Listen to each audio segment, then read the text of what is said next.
Dice la palabra del Señor ahí en sus Biblias, capítulo 18, versículos del 9 al 14. Dice así: a unos que confiaban en sí mismos como justos y menospreciaban a los otros, dijo también esta parábola. Dos hombres subieron al templo a orar. Uno era fariseo y el otro publicano. El fariseo, puesto en pie, oraba consigo mismo de esta manera: Dios, te doy gracias porque no soy como los otros hombres ladrones, injustos, adúlteros, ni aun como este publicano. Ayuno 2 veces a la semana, doy diezmos de todo lo que gano. Mas el publicano, estando de lejos, no quería ni aun alzar los ojos al cielo, sino que se golpeaba el pecho diciendo: Dios, sé propicio a mi pecador. Os digo que éste descendió a su casa justificado antes que el otro, porque cualquiera que se enaltece será humillado, y el que se humilla será enaltecido.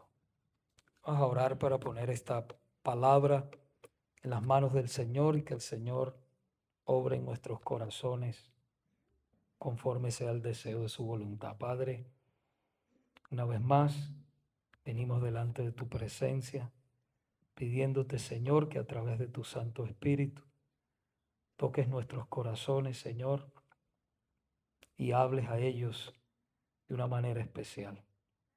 Ayúdanos, Señor, para poder entender esta palabra y no solamente atesorarla en nuestros corazones, sino ponerla en práctica. En el nombre de Jesús. Amén.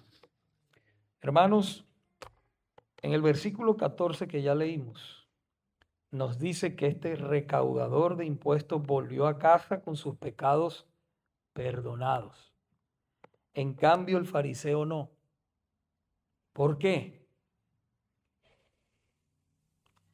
Porque cualquiera que se enaltece será humillado, y el que se humilla será enaltecido. Justificación, hermanos, es un término legal opuesto al término condenación. En el Antiguo Testamento, a los jueces se les instruía a justificar al inocente y a condenar al culpable. Por eso podemos imaginar la indignación que sintieron los fariseos cuando Jesús declaró justificado al publicano pecador y condenó al supuesto recto o justo fariseo. Se atrevía Jesús a asignarle a Dios un acto que él mismo había prohibido a los jueces terrenales. No, Jesús era el mismo Dios. Dios encarnado, hermanos, caminando por esta tierra. Los dos hombres de la parábola subieron al templo a orar, como hemos leído. Pero ahí terminan las semejanzas y comienzan las diferencias. Podemos ver en primer lugar, tenían una opinión totalmente diferente sobre sí mismos. El fariseo no ahorró expresiones para destacarse a sí mismo. El cobrador de impuestos utilizó el pronombre mí una sola vez, pero en sentido de autoacusación. Él dijo: Dios, sé propicio a mi pecador, en el versículo 13 ya leído. Y fíjese, hermanos, como lo dice la Nueva Biblia de las Américas. Lo dice de esta manera: Dios, ten piedad de mi pecador. Este es el lenguaje de la auténtica confesión. Además, la diferencia de opinión que tenían sobre sí mismo se refleja en la postura adoptada. Ambos estaban de pie, como era la costumbre de los judíos en esa época. Pero el fariseo estaba erguido con una actitud orgullosa, ostentosa o ostentadora, interesado en sí mismo, en tanto que el cobrador de impuestos se mantenía a distancia. En el versículo 13 lo podemos ver, que dice que tenía la mirada baja y golpeándose el pecho. Señor, sé propicio a mí, pecador. Además, algo muy importante, hermanos.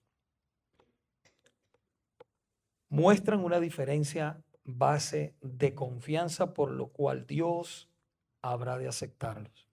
El fariseo confía en sí mismo porque se considera justo, en tanto que el publicano confía solamente en la misericordia de Dios. Y se acuerdan que hemos estado hablando en el estudio bíblico de la misericordia de Dios. Y este domingo, si el Señor nos los permite, vamos a hablar de la tierna misericordia de Dios. Y estamos hablando de los atributos de Dios. No solamente que Dios es misericordioso, sino que podemos ver por muchas partes en la Biblia la tierna misericordia de Dios sobre sus hijos, sobre su pueblo, que es lo mismo. El pastor, hermanos, Thomas Graner fue un ministro que vivió por ahí en el año 1552. Y una vez ministrando la cena del Señor, puso intencionalmente a sus feligreses y nos pone a nosotros en el lugar que nos corresponde, es decir, justo donde está el cobrador de impuestos, donde no pesamos nuestros méritos, sino que recibimos por medio de Jesucristo el perdón de todas nuestras ofensas, declarando que no pretendemos acercarnos a la mesa del Señor confiando en nuestra propia justicia, sino en su multiforme misericordia. Amén.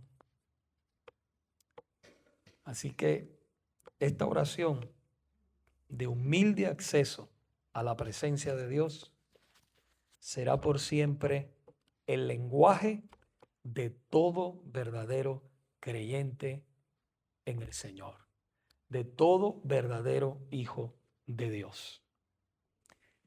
Ten piedad de mí, pecador. Esa es la oración, porque todos los días le fallamos al Señor, hermanos, de alguna manera u otra. Si no es de pensamiento, es de palabra o de acción. Entonces nuestras vidas, aunque sabemos que somos aceptados en Cristo, ya hemos sido perdonados, nuestra actitud siempre debe ser una actitud, ¿verdad?, de arrepentimiento al Señor. Es más, el Hijo de Dios, siempre, o el hijo o la hija de Dios, siempre que peca sabe que está en pecado, porque el Espíritu Santo redarguye a uno. Y no pasa mucho tiempo donde nosotros estamos pidiéndole perdón al Señor por nuestras faltas. No necesitamos confesarnos con alguien, ¿verdad? Sino que tenemos acceso directamente al Padre por los méritos de Cristo. Entonces, hermanos, en esta noche acerquémonos confiadamente al trono de la gracia para encontrar oportuno socorro. Amén. Vamos a orar. Señor, te damos gracias, Padre, por tu palabra. Y te pedimos, Señor, que podamos tener la actitud del publicano y poder decir siempre en nuestros corazones: sé propicio a mi Señor, pecador. En el nombre de Jesús. Amén.